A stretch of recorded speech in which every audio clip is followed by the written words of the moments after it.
Post 1. I rent a two-bedroom in an older brick building near downtown. It is not fancy, but it is safe, quiet, and the heat works in winter, which is more than I can say for my last place. My former roommate moved out mid-lease for a job in another city, and I took over the full rent for a month while I figured out what to do. My landlord, Mr. Patel, said I could find a subletter for the second room as long as they passed a basic check. He even sent me a text saying he had a perfect match already on file from a previous open unit, a grad student named Jamie who needed a room through summer. Quiet, clean, references attached. He forwarded me the application and a short bio paragraph about late nights, studying, and being allergic to cats. I said, yes, please, this sounds like a dream. The person who showed up was not a quiet grad student and not named Jamie. On move-in day, a guy in his 30s rolled up in a beat-up SUV with two friends and a speaker that was already blasting. He introduced himself as Z, shoved a duffel into my hands without waiting for me to agree, and said he would bring the rest up in waves. I stood in the living room reading the text from Mr. Patel again like maybe I had misread it. The friends carried in a gaming chair, a ring light, a box labeled fog machine, and a case of energy drinks. I asked where Jamie was. Z laughed and said, "My full name is Jameson, man. Everyone calls me Z." I sent Mr. Patel a quick message from the hallway. "Are we sure this is the same person as the application?" He replied that the application said Jameson and that he had a copy of a state ID. He told me not to judge a book by the cover and that everything would settle down once the tenant settled in. That night, Z set the ring light up in the kitchen and filmed himself drinking something neon while shouting into his phone about hustle culture and morning routines. At 1 a.m., he roasted a steak directly on the gas flame and set off the smoke detector. I took a photo the next morning of a new black oval on the counter where he placed the hot pan. In the picture, you can see the timestamp and his case of energy drinks lined up like a product display behind it. I tried to be a normal, patient person. I work in IT support, and I am used to people who do not read instructions. The next day, I left a written welcome with the Wi-Fi password and 3 house basics. No smoking anything inside, quiet after 10, and please clean the stove after using it. I said it in person too over dinner. He nodded while scrolling and said, "Totally, all good." At 2 in the morning, my bedroom wall was pulsing with bass. I put on sweatpants, knocked, and he opened the door with a girl behind him trying on my old roommate's vintage denim jacket that I had boxed up in the hall closet to sell. I asked him to turn it down and told the girl that jacket was not for borrowing. Z did turn it down. 15 minutes later, it crept back up. At 3, I recorded a 30-second clip on a Decibel app because I had a feeling I would need proof. Day 3, I found my blender jar sticky and stashed in the oven. Day 4, my carton of eggs was empty, and a grocery bag with my name on it was on top of the trash with the receipt still inside. I texted Z and asked him to replace anything he used and reminded him that food labeled with my name was mine. He replied with 6 laughing emojis and, "Bro, you are so serious." I sent Mr. Patel a longer message with 2 photos attached and the Decibel clip. He said to give it time. I asked for a copy of the sublet agreement we all supposedly had. He replied that since the primary lease is in my name, he allowed me to bring in a subletter under me, that he ran the basic check as a courtesy, and any rules were between me and Z. By the end of the first week, Z had a rotating cast of overnight guests. The second bedroom door started to stay locked at odd times. I woke up one Saturday at 7 to find 3 strangers shuffling through our fridge like it was a youth hostel. When I asked where Z was, one of them shrugged and said he had crashed elsewhere, and they had a late checkout. Checkout from what? I said they needed to leave. They took 2 beers on their way out. That afternoon, I replaced the hinge screws on my bedroom door with longer ones because I felt stupidly paranoid, and then immediately felt less paranoid and more sensible. I am not dramatic by nature, but you know the sensation when you realize your sense of home has shifted 2 degrees and will never sit the same way again. That. I tried to talk to him. I made coffee and waited in the kitchen like a camp counselor. When he came out, I said I wanted to reset expectations. I said I pay rent on time, I keep common areas clean, and I expect the same. I said the second room is for a roommate, not a revolving door. He blew air through his teeth and told me I was harshing his vibe. He said he works in content and that people in content have irregular hours. He said his guests are collaborators. I said I do not care if they are collaborators or astronauts. They cannot stay overnight without asking, and he cannot throw parties on weekdays. He stared at me a long time, then said slowly, "You are giving me a negative energy loop. I am not here for that." Then he went into his room and locked the door. I started a log in my notes app. Date, time, what happened, any photo or clip. It felt petty and also like the only thing keeping me from losing my mind. Tuesday, music past midnight, video clip attached.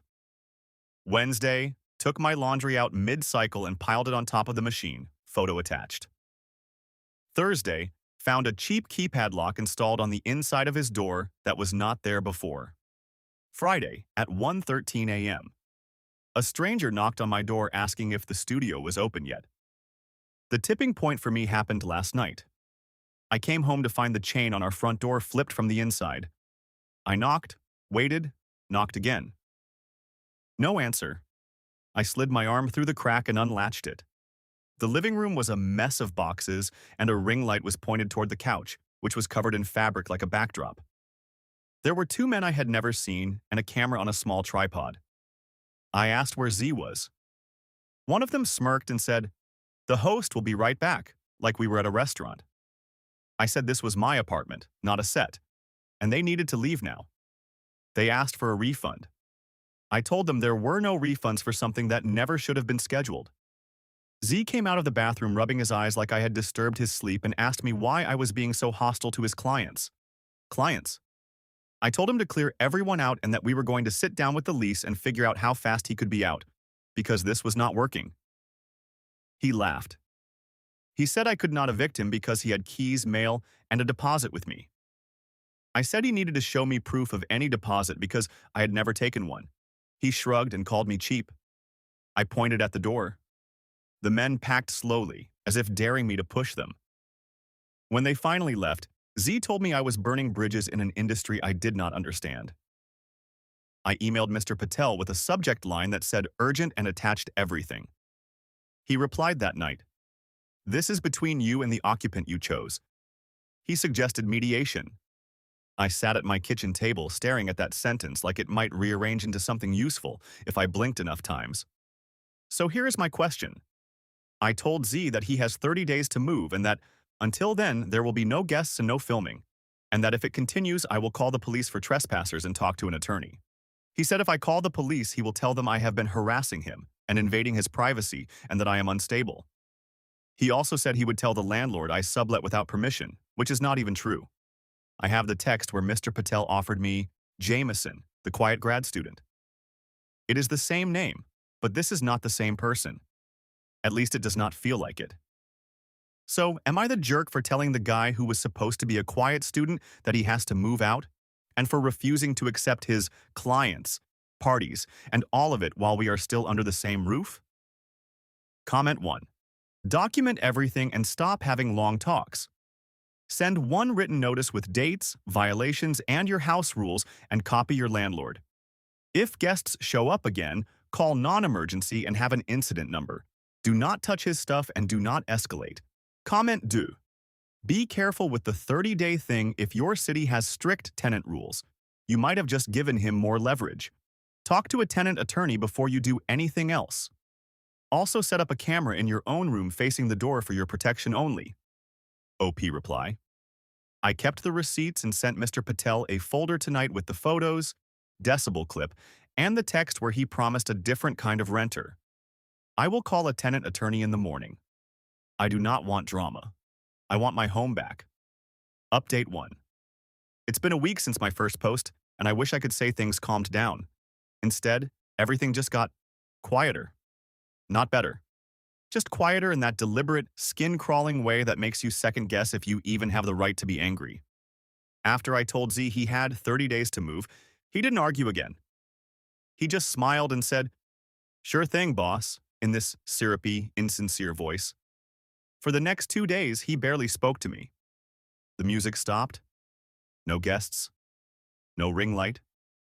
He washed the dishes. He even bought milk and left it in the fridge with a post-it that said, "For the house."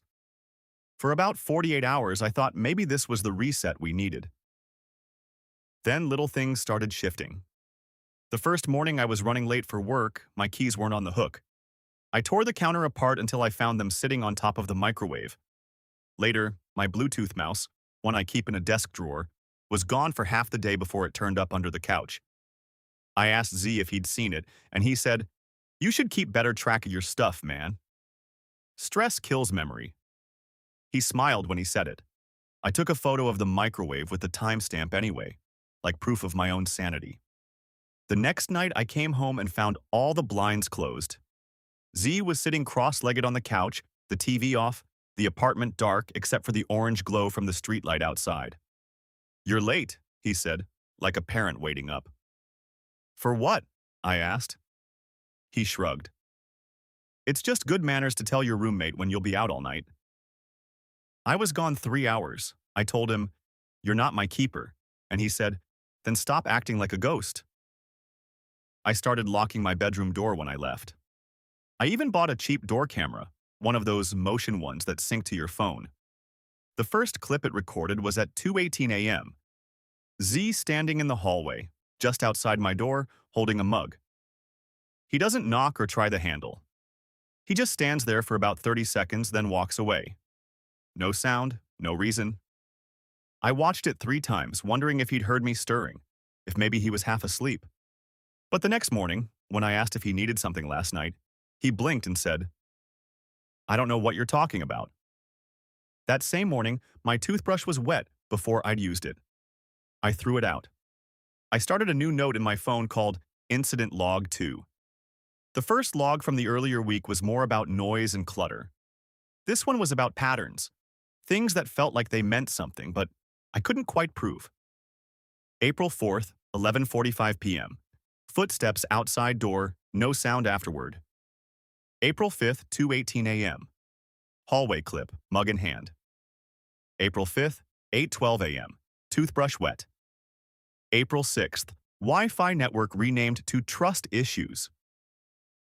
When I texted Z about the Wi-Fi name, he sent a laughing emoji and said, "See?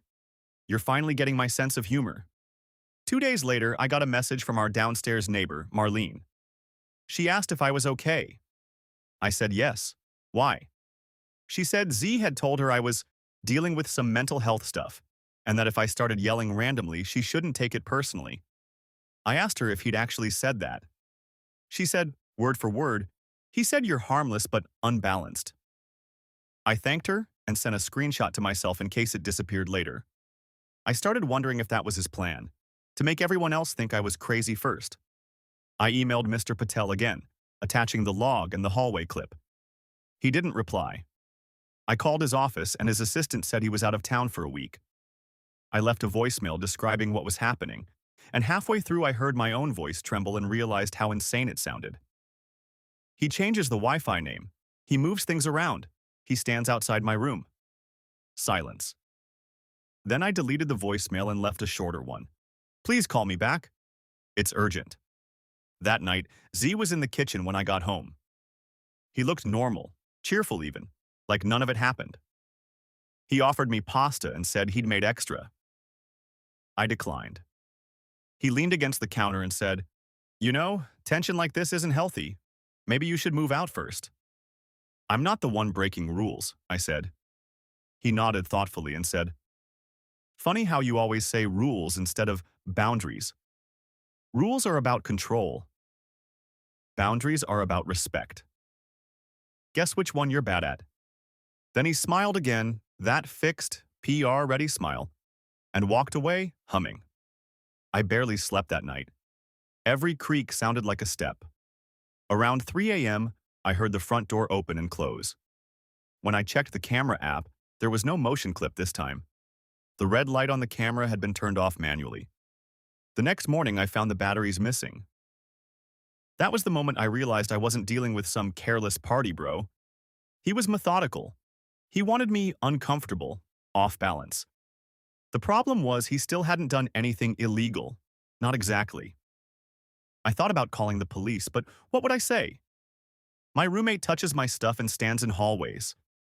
They'd tell me to get a lock or move out, so I did the only thing I could. I went back to documenting. I took a photo of the empty battery slot, timestamped. I backed up the video clip to a cloud folder under a new name. I told one friend from work everything, just so someone else knew if things went bad.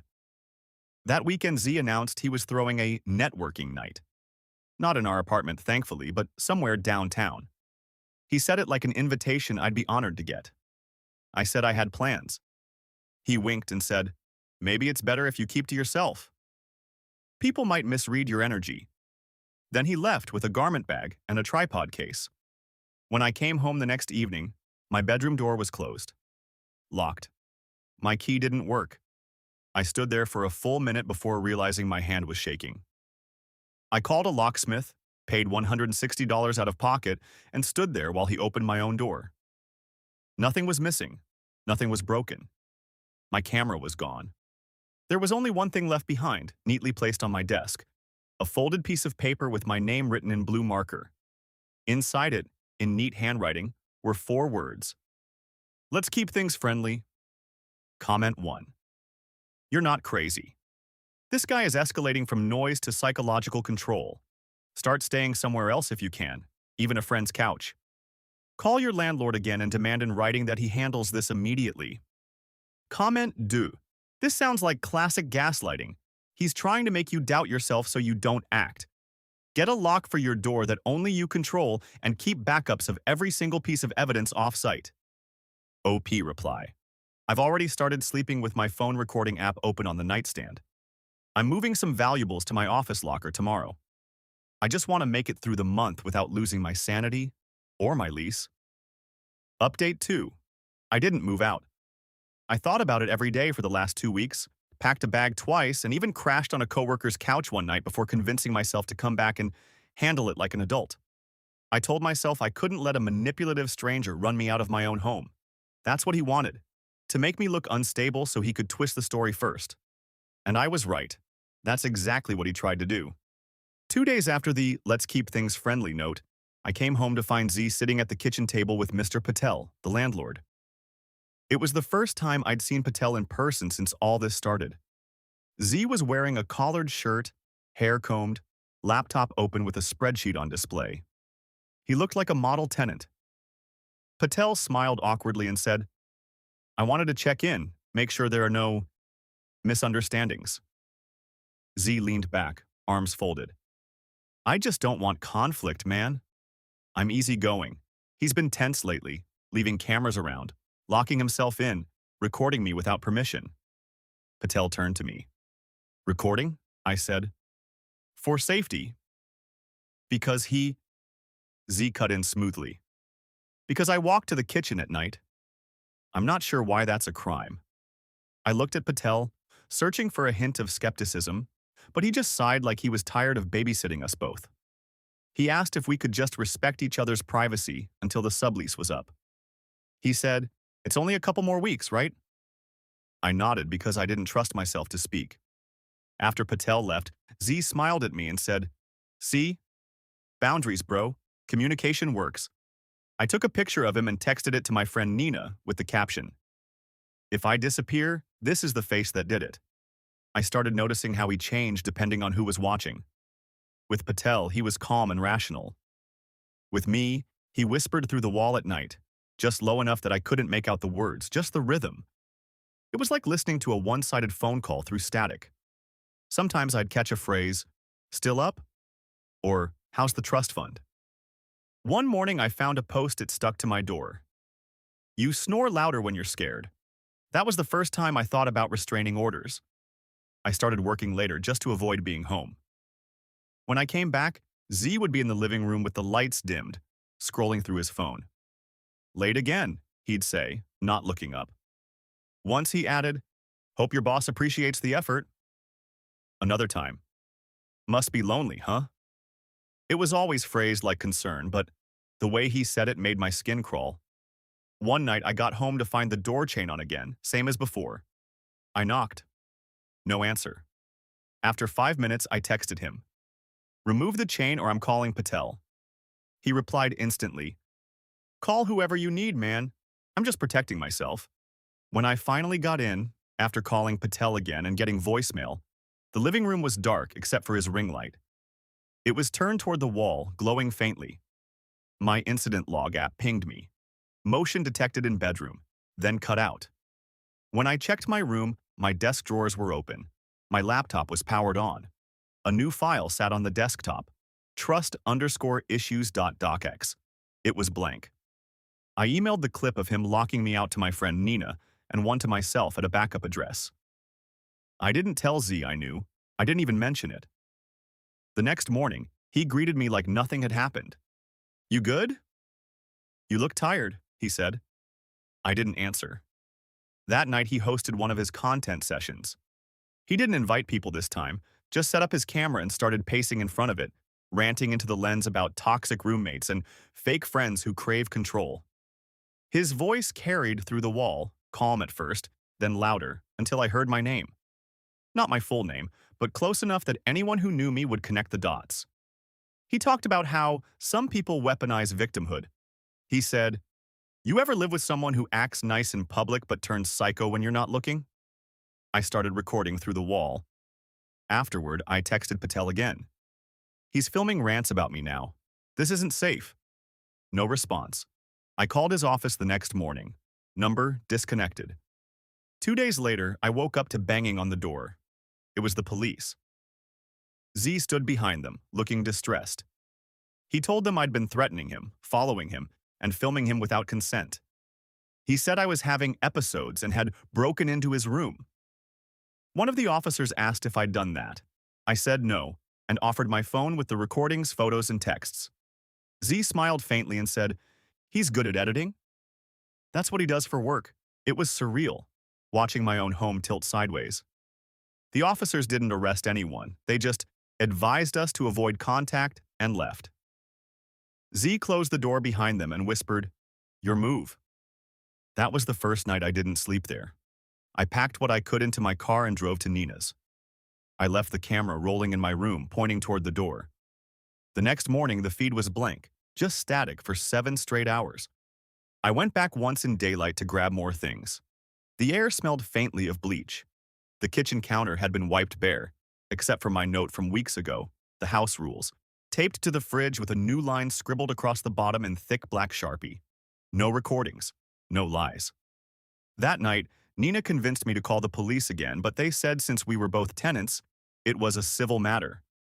I filed a police report anyway and printed it out. The next morning, Z texted, "Hope you had a restful night, champ. The vibes are peaceful now that you're gone." I don't know if it's legal eviction, harassment, or psychological warfare anymore. All I know is this. My landlord stopped answering, my roommates rewriting reality, and my evidence is the only thing tethering me to what's true. I'm not even sure if that's enough. Comment 1. This is escalating fast. You need to talk to a tenant lawyer and a police officer about harassment. Don't stay alone. Make sure your friend knows everything, including what Z looks like. Comment 2. He's trying to build a false paper trail so that if you defend yourself, it looks mutual. Get a restraining order before he does. Your incident log and recordings will help. OP reply. I've started the paperwork. The officer at the desk said it might take a week. I'm not going back to the apartment until it's done. He can play his games alone. Update 3. It's been 8 days since I filed for the restraining order. 8 days of couch hopping, checking my phone every hour, and wondering if my name's already been dragged through whatever online mess Z's built in my absence. The order hasn't been approved yet, just pending review. In the meantime, the police told me to stay away from the apartment unless accompanied by someone. So Nina came with me to grab the rest of my stuff. I didn't tell her what to expect, I just said, "Don't talk to him if he's there." He was. Of course he was. The blinds were open for the first time in weeks. The whole apartment smelled like lemon cleaner. Z sat on the couch, legs crossed, laptop open. He looked up and said, "You should have texted first." Consent goes both ways. I ignored him and started heading to my room. He stood, blocking the hallway. "You really think you're the victim here?" Nina said, "We're just here to pack." He smiled at her. "You must be the one helping him stalk me." That was enough for me. I called the non-emergency line and asked for a patrol car. Z didn't stop us after that, just followed with his phone out, recording. I could hear him narrating for the camera. Notice how aggressive he's acting. How unsafe I feel. When the officers arrived, they recognized both of us immediately. One of them sighed and said, "Sir, are you filming again?" Z shrugged. Documentation. They asked me to grab what I needed and leave. I told them there was a camera missing from my room. They checked, said there was nothing there now, and that it wasn't enough to open a theft report. "File it with the court when the order's approved," one said quietly. As we left, Z called out, "Don't forget your lies."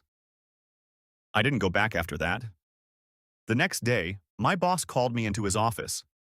He looked uncomfortable, like he was about to fire me but didn't want to. He showed me an email he'd received from an anonymous account. The subject line, "Your employee is unstable and dangerous." The email included screenshots of text messages that looked doctored. Me supposedly threatening Z, saying things like, "I'll make you pay and you can't hide forever." The timestamps matched nights I'd been asleep at Nina's. My boss said he didn't believe it, but HR had to document it. It's one thing to have your home violated. It's another to watch someone tamper with your name. I spent that night digging. Every post I'd ever made online, Twitter, Reddit, LinkedIn, felt like a liability. I found a brand new Reddit account commenting on threads about toxic roommates, describing an unnamed content creator being driven out by a paranoid housemate obsessed with cameras. I knew it was him. Same tone, same phrasing.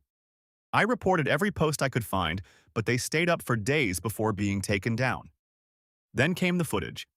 On the fourth night, Nina sent me a link with just the words, "What the hell?" It was a short video uploaded to a small YouTube channel, clearly one of Z's side projects. The title, "When Your Roommate Thinks You're the Problem." It was cut together like a vlog, clips of him talking into the camera, interspersed with short, out-of-context shots of me, grainy hallway footage, me walking to my room, the time I slammed a door, my voice saying, "Stop moving my stuff." He'd edited it to look like I was having a meltdown. He blurred my face slightly, but not enough. Anyone who knew me could recognize my build, my apartment layout. The comments were already filling up. "Dude needs therapy. This is why screening roommates matters. You can tell he's unhinged." I felt sick. It didn't matter that none of it was real. Online, perception is reality. Nina made me go stay at her cousin's for a few days. She said she didn't like how quiet I'd gotten, and she was right. I'd stopped talking altogether. Every noise felt like a threat. Every buzz of my phone made my stomach twist. But I kept documenting. I made a second email chain, one for the city clerk, attaching the footage and the harassment screenshots. I also contacted a tenant law advocate, who told me that if Z was using footage from shared areas, it might violate local privacy laws, especially if he profited from it. That gave me the first real sense of control I'd had in weeks. Then came the breaking point.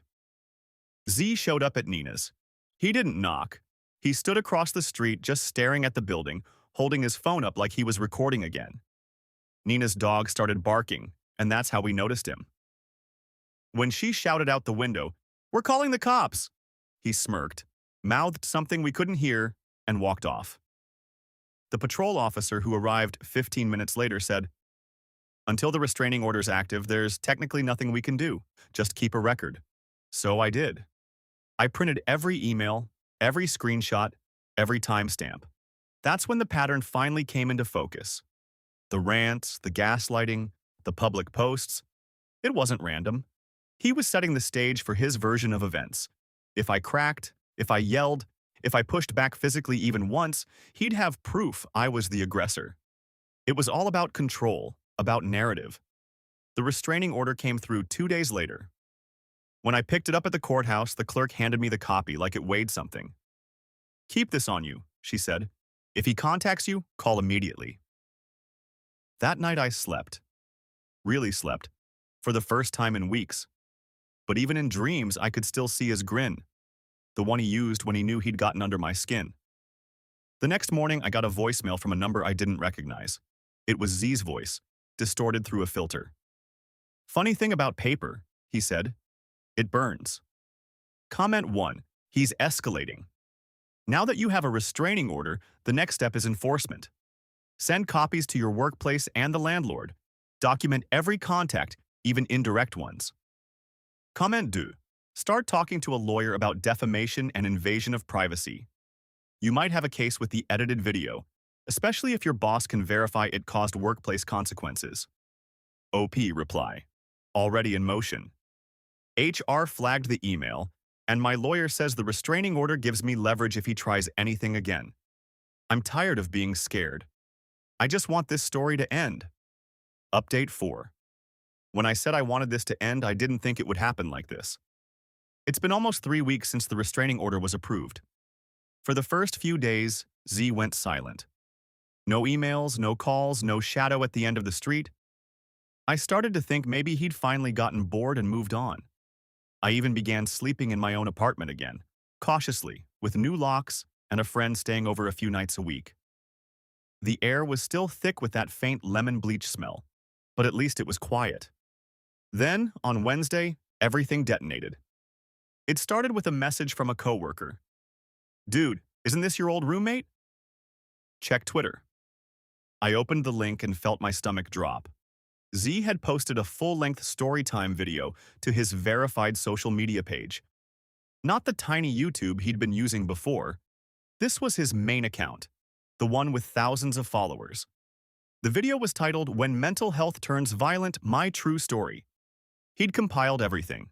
Clips of me walking into the apartment, screenshots of our texts, cropped, out of order. Even a blurred shot of me being escorted out by police during the welfare check. He framed it like I was an abuser he'd barely escaped.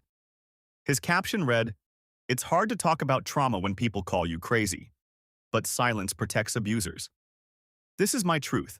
Within hours, it was everywhere. I watched the numbers climb. 100,000 views, 250,000. Comments full of strangers calling me a monster, telling him to stay safe, saying I should be locked up. By lunchtime, a local news blog had picked it up. They didn't name me directly, just called me the ex-roommate from a harassment case. But the background details were close enough that anyone who knew me could connect it. My boss called again. Voice strained, "HR is recommending leave until this settles down." I'm sorry. That was the moment I realized. Z hadn't wanted me gone from the apartment. He wanted me erased. That night I met with my lawyer, Miss Ocampo. She watched the video in silence, jotting notes. When it ended, she said, "This is defamation, and possibly contempt of court since he's referencing you publicly despite a restraining order." She drafted a cease and desist within the hour. We also sent takedown requests to the platforms hosting the video, though she warned me, even if they remove it, mirrors will pop up. She was right. By morning, dozens of reaction accounts were re-uploading it with titles like "Crazy Roommate Exposed" or "The Real Victim Speaks." I stopped looking after that. I turned off notifications, locked down all my profiles, and warned friends not to tag me in anything. But what really broke me wasn't the internet, it was my parents. They called the next day. My mom sounded hesitant. "Honey, we saw something online about you. About a roommate?" I told her it was lies. She said, "Of course, it's hard to understand." He seemed so sincere. That's when I felt it. The switch flip. The same meek acceptance that's kept me polite through every humiliation just snapped. "Do you think I'm lying?" I asked. No, I didn't say that." "You think I'm dangerous? Because some guy with a ring light said so?" Silence. Then a soft, "I just don't know what to believe anymore." That was the growth moment I didn't plan for. I said, "Then don't believe him. Believe the police reports, the restraining order, the timestamps, the evidence I've sent you. But if you'd rather side with someone who weaponizes pity for followers, go ahead." And then I hung up. For the first time in months, I didn't feel small. The next blow came from Z himself. He showed up at my workplace. It was Friday afternoon, the lobby crowded, and I was sitting with my attorney waiting to finalize an affidavit for the court. Suddenly, a ripple of noise, then his voice. You can't silence the truth, man. You can't bully me forever. He was shouting, phone raised, live streaming. The receptionist froze. I stood up and said, "You're violating a restraining order." He smirked and turned the camera toward me. See how he talks to me? Aggressive energy. Classic. Security arrived within seconds, pulling him back as he kept shouting about justice, fake narratives, healing. The police took him away, still filming himself in the back of the cruiser. Within hours, his video from the scene hit 300,000 views. He captioned it. He finally showed his true colors. But this time, people weren't buying it. The comments were split. Some said, "Dude, this is harassment. You sound unhinged. Isn't that illegal?" Others posted screenshots of his previous inconsistencies, different dates, altered texts, contradictions between his statements. One viewer even found my original police report in public records and posted it under his thread with the note, "So why is there a restraining order against you?" For the first time, public opinion began to tilt. By Monday, mainstream outlets caught on. "Local influencer violates court order," one headline read.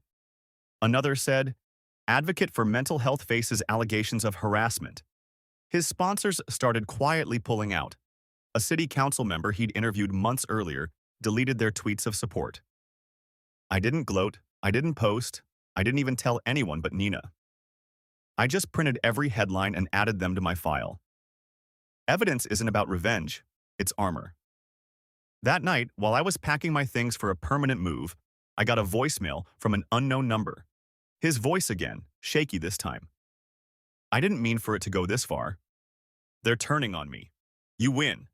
Just drop it, okay?" I didn't reply. I sent the message to my lawyer instead. She said, "Good. Keep it, this will help." That was the last time I heard his voice directly. The next step was court, and for the first time since this all began, I wasn't afraid of seeing him there. Comment 1. Finally, some accountability. He tried to ruin you and got caught in his own lies. Make sure your lawyer pushes for contempt charges. You have more than enough proof now. Comment 2. You handled this perfectly. I'm glad you didn't take the bait when he showed up at your work. Narcissists implode when their mask slips in public. OP reply. Thanks. My lawyer says the hearing will determine fines and whether his content gets taken down officially. I don't even care about the money. I just want peace and my name back. Update 5. The hearing was last Tuesday. For the first time since he moved in, I saw Z in person without a screen between us. He didn't look like the man from his polished live streams. His hair was shorter, his hands fidgeted constantly, and when the clerk read the case name, Z versus my name, motion to dismiss restraining order violation, he flinched, like hearing it out loud broke the illusion he'd built. My lawyer, Ms. Ocampo, whispered, "Stay calm." The evidence speaks for itself. The courtroom wasn't packed, but a few local reporters sat near the back. Z had brought a small entourage, 2 friends from his content circle, both clutching cameras that security immediately confiscated. The judge made it clear before anything started. This is not content. This is court. Z's attorney opened with performative calm. My client has endured severe emotional distress from months of public defamation by the petitioner. His social media presence was misinterpreted as harassment when it was in fact cathartic expression. He wishes to resolve this matter amicably. Then Ms. Ocampo stood and dismantled that narrative line by line. She displayed the timestamps showing that his first story time video was posted after the restraining order was issued. She played the voicemail where he said, "You win? Just drop it." She produced the incident reports from the day he came to my workplace. Then, for the finale, she brought up the still frame from his video where he smiled into the camera as police escorted him away. When she said, "Your Honor, this is not catharsis. This is contempt," the judge nodded slowly. Z was asked to speak. He stood, hands trembling slightly, and launched into the same vague performance he'd been giving for months. "I'm sorry people misunderstood my intentions. I'm sorry if my actions caused distress. I was simply documenting my experience for others to learn from. I never meant harm. He never once said, "I'm sorry" to him. The judge noticed. When it was over, the ruling came down clean and decisive. The restraining order would remain in effect for 2 more years. Z was to pay fines for violating it and for defamation-related damages totaling nearly $9,000. All videos referencing me were to be removed within 7 days, or he'd face further penalties. Any public mention of me by name, or any footage of me, would be considered a new violation. But the part that caught me off guard came at the end. The judge turned to him and said, "You seem to think that public sympathy will substitute for accountability. It will not." Outside the courthouse, a local journalist tried to ask him for comment. Z muttered, "No comment," but one of his friends kept filming until an officer told them to leave. By that afternoon, every sponsor he still had left had cut ties. The city's small ethics board announced an investigation into his conduct as a public figure, since he'd recently started campaigning for a city outreach contract. Within 48 hours, he withdrew his application. Meanwhile, my lawyer suggested a final safeguard. "Let's make it impossible for him to claim any connection between you again," she said. We drafted a notarized letter confirming our complete legal separation. No mutual property, no joint content, no business overlap. It felt strange having to officially prove I'd never been part of his world in the first place, but it gave closure. I also learned something that hit harder than I expected. My landlord, Mr. Patel, showed up in court too. After the session, he approached me outside. "I owe you an apology," he said quietly. "He lied to me, told me you'd threatened him. When I realized he'd forged messages under your name, I reported it to the police." He handed me an envelope with copies of those emails. Inside, each fake message had slightly different formatting. Wrong timestamp fonts, inconsistent grammar. He'd sent them from an account that mimicked mine but wasn't exact. Those emails became the final nail in his coffin. With Patel's testimony, Z's reputation collapsed entirely. By week's end, local outlets were running headlines like "Influencers' harassment claims proven false," "Court orders damages," and "Content removal." I didn't celebrate. I didn't even post online. Instead, I drove out to the edge of town and sat by the lake where I used to walk before all this began. My phone buzzed with messages of support from coworkers, family, even my mom, who'd texted, "We're proud of you. We're sorry we doubted." I didn't reply right away. I just sat there, breathing the cold air, feeling it settle in that this chapter was actually closing. Then, on Saturday, I got one last email from Z. No subject line, just one sentence. "I hope you're happy they believe you now." No apology, no reflection, just resentment. I forwarded it straight to Miss Ocampo. She replied an hour later. "Good. Another documented violation. He's digging his own grave." We filed it Monday morning. Today, I got confirmation that all the videos were officially removed. His accounts are now private, his follower count tanked, and he's reportedly taking time off social media. Whether that means a break or a collapse, I don't know, and honestly, I don't care. The paper trail is complete. Restraining order, court ruling, settlement, witness statements, every piece neatly labeled and filed in a binder Ms. Ocampo handed me with a smile. "Keep this," she said. "It's your shield if he ever tries again."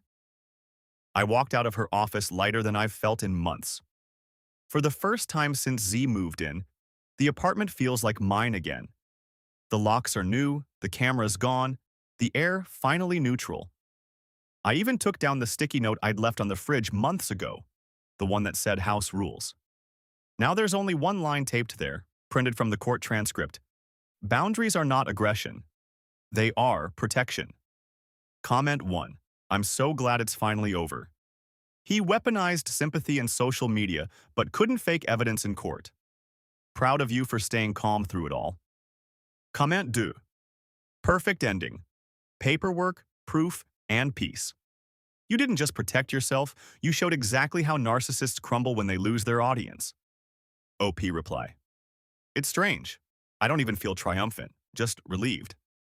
I kept every receipt because fear made me obsessive, but in the end, That's what saved me. Final update 1 year later. It's been a full year since the hearing. Sometimes it feels like 10. Sometimes like it all just happened last week. But here's the truth. Life finally feels normal again. I'm writing this from my new apartment, smaller, quieter, with no cameras, no roommates, and no ghosts of old arguments echoing through the walls. It's amazing how peace sounds once you've lived without it. I used to think silence meant loneliness. Now it means freedom. After the court ruling, everything unfolded faster than I expected. The restraining order stayed in place, but I haven't needed to enforce it once. Z disappeared offline a few months later.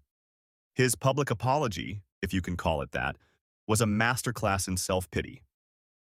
I'm sorry if my message was misunderstood, and I regret that my passion for mental health advocacy was taken out of context. He never mentioned my name, couldn't, legally, but everyone knew who he was talking about. The comment section turned against him. Half of his old followers accused him of lying. The other half begged him to take accountability. Within a week, he locked all his accounts.